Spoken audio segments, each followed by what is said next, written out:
Welcome to the Dray Way. I've got a great show for you. We got a lot to talk about today.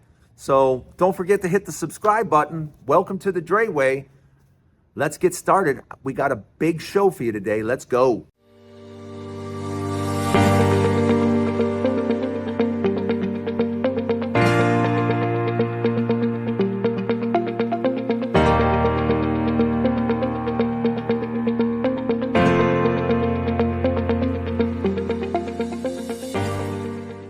Hey, welcome to the Dray Way. You know, what I want to start off with is I want to talk about what took place yesterday because everybody was in chaos yesterday. And this is what happens when you put somebody in office that has no idea what they're doing and really doesn't care. To think that we've had these institutions and this government in place for hundreds of years and certain departments for decades and decades and decades and decades. And then all of a sudden, Donald Trump thinks he has this power to just automatically shut down spending and shut this down and shut that down. I don't know. Let me take you guys back a little bit. I don't know if you remember this, but it wasn't that long ago. Yeah. You see, just a few years ago, there was a president. His name was President Obama. Yeah. And you see, Republicans didn't like him doing anything. I mean, whenever he tried to do anything, they took it to court. We're taking this to the Supreme Court. We're doing this. You can't do that. You can't do that as president. You can't do this. You can't do that. You can't do. Every single day, if Obama did anything, Republicans ran to the courts crying, he can't do that. He can't do that. And that's what they did. Day after day after day. And what he tried to do pales, and I mean pales, in comparison to what nutjob Donald Trump is trying to do. Donald Trump is trying to do things that have nothing to do with the executive branch whatsoever. Nothing. But he thinks he's Grand Poobah. He thinks he's a king. But you know, the thing that's interesting is he thinks he can do everything, and Republicans don't say a word. So let me get this right. Let me make sure I have this. Let me make sure I understand this. Obama wasn't allowed to do anything, but Donald Trump is allowed to do everything. Huh? Excuse me? How does that work? Somebody tell me how that works. Tell me how Donald Trump, in his mind, thinks it's his job to just shut down spending. Yeah, on legislation that has been passed by the legislature. That's not what the executive branch does. That's not his job. But once again, you're talking about a president that has never read the Constitution. And to be honest with you, he has no idea what his job is, nor does he care. You know, he doesn't care. And that's very obvious by, yesterday, everybody was freaking out. Donald Trump's shutting down this. Donald Trump's. I'm like, nah, yeah, he can't do that. Oh, yeah, he's doing it. I'm like, yeah, he can't. That's not a thing. That's not what the executive branch does, And as soon as it gets to a federal court, they will strike it down. They will put a pause on that. And sure enough, that's exactly what happened because he can't do that. That's not what the president does. Once again, the president is in charge of the executive branch. He's not in charge of spending and what the legislature does. He's not in charge of that, okay? So these are bills that have been passed and signed into law. These are called laws. So yeah, Donald Trump just can't strike down law. That's not something that the president does. And he's going to find that out over and over and over again because now there's a thing called precedent. Because I want you to understand that some of these cases went to the Supreme Court under Obama. Because like I said, this is what's going to bite Republicans in the behind, is the fact that a lot of these type cases have already been decided by the Supreme Court. Yeah. And the Supreme Court has made it pretty obvious of what the executive branch can do and the responsibility of the legislature. So Donald Trump is about to be greatly disappointed. Yeah. And that's what we need to talk about. What we need to talk about is he is not king. So before you freak out, and just realize it's going to be chaotic because it's Donald Trump and he doesn't know what he's doing. And he doesn't know what the Constitution says. And he really doesn't know what his job is. Well, I think so far he's been golfing 3 times in 8 days or 9 days. So I think that's going to be his job pretty much while he's president, is just going out and playing golf. But let me know what you think in the comments. Are we going to have a lot more court cases? Yeah, because Donald Trump is going to continue to try to do things he's not allowed to do. But welcome to the Dray Way. Put down what your thoughts are in the comments and don't go anywhere. We have a lot more to talk about. One of the things we're not talking about is, since Donald Trump has taken office, gas prices have shot up, egg prices have gone through the roof since he's taken office. And everybody wants to be quick to tell me, well, Drayton, egg prices are going up because of bird flu. And I'm like, because of bird flu? What do you mean? Well, yeah, bird flu is starting to spread across the United States. I go, wait a minute. You mean I just heard about this whole tuberculosis thing in the middle of the country. That's suddenly spreading. How come we are not hearing one word about any of this from our administration?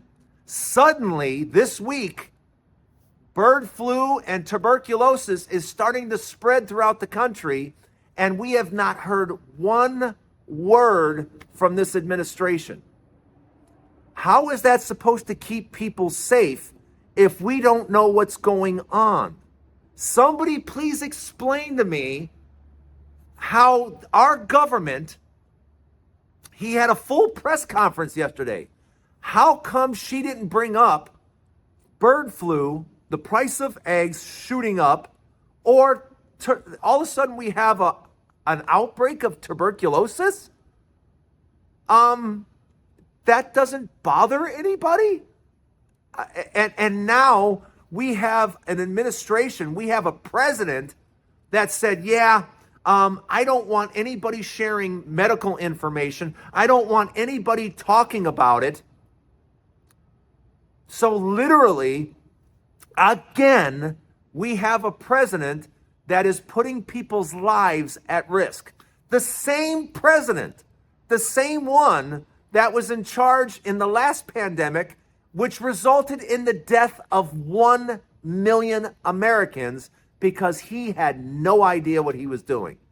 And here we have new medical issues taking place as we speak. Bird flu rapidly going through the United States as we speak. A tuberculosis outbreak as we speak. And what is he doing? Haven't heard one word.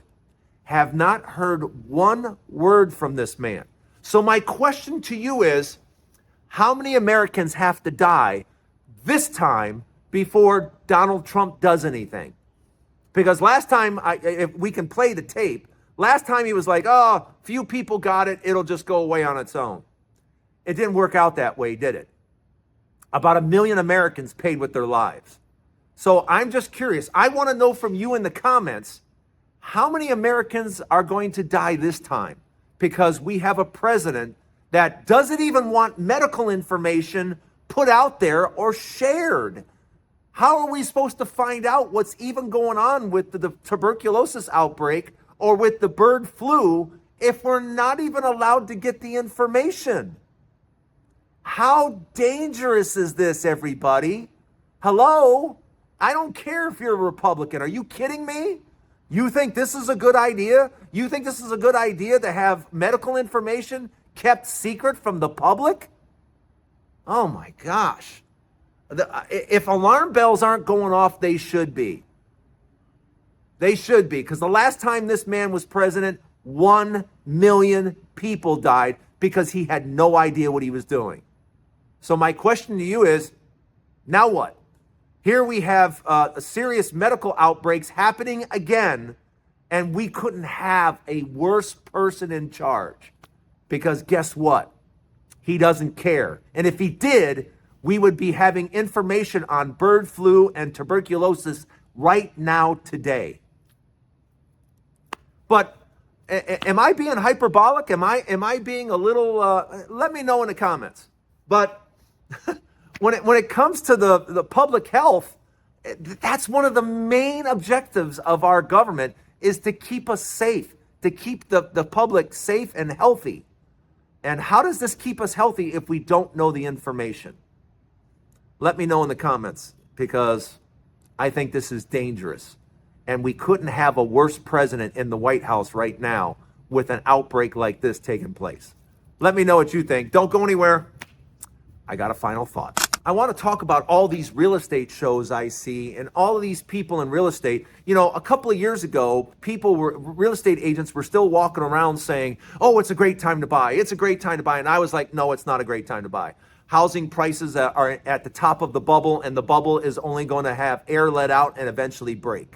And that's exactly what's going on right now. I don't know if you know the new report that just came out about new housing in the South, but there are more new houses available in the South than before the market crash back in 2006, 2007.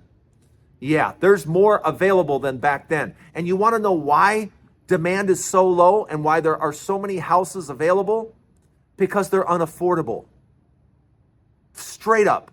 It's just greed and these housing companies trying to make ridiculous profits and trying to sell houses for too much money. These houses are not worth that much money when interest rates are where they should be. And if you're thinking about interest rates going below 6 or 7%, historically, that's where we belong. We are right now where interest rates belong. Where what we didn't belong is with 2.5%, 3% interest rates and housing prices shooting up because interest rates are so low. Housing prices are where they are because interest rates went that low. Not because suddenly there was a value created somehow. The value was created with extremely low interest rates. That's where the value came from. Because people could afford it. You know, when you drop interest rates down to 1 or 2%, you can afford the payments. But interest rates aren't there anymore. So people are still trying to sell houses at prices based on interest rates at 3%. That doesn't work. It's not going to work. And housing prices are going to come down. They have to come down. People simply can't afford them. And now we're getting a backlog. We're getting a backlog, and that backlog is in 2025 is going to continue to build. And unfortunately, you're going to have that inventory build, and you're going to have Donald Trump policies that are bad for jobs, and more people will be without jobs. And as that starts to happen, you are looking at a real estate collapse. Yeah, that's what you're looking at.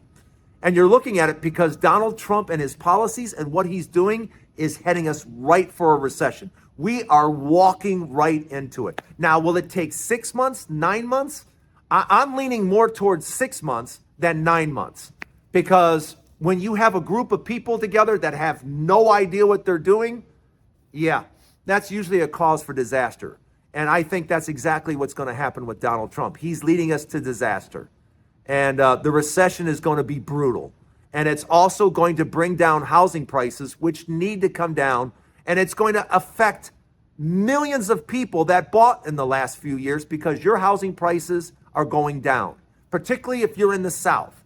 If you're in certain areas in the Midwest and New York area, yeah, it may not affect you as much. But people in the South, in Tennessee, Louisiana, Texas, Florida, Arizona, yeah, you're in trouble. You're in big trouble. And we'll be talking about that a lot more. But I'm telling you now, folks, the real estate market is going to be extremely difficult in 2025. New homes are not selling. You're talking about record low demand for mortgages. It's going to get very messy in 2025. But I will be right here keeping you up on all of it right here at the Dray Way. So don't forget, there's a new Dray Way each and every day. Don't forget to hit the subscribe button. And for you guys that subscribe and stop by and see the show every day, mwah, mwah, I love you. Thank you very much. I'll be talking to you soon. Don't forget to join me on the Dray Way tomorrow. I'm going to be talking about my new podcast. Yep, I got a new podcast coming up, and I can't wait to tell you about it. I'll see you again right here on the Dray Way, hopefully tomorrow. We'll see you later.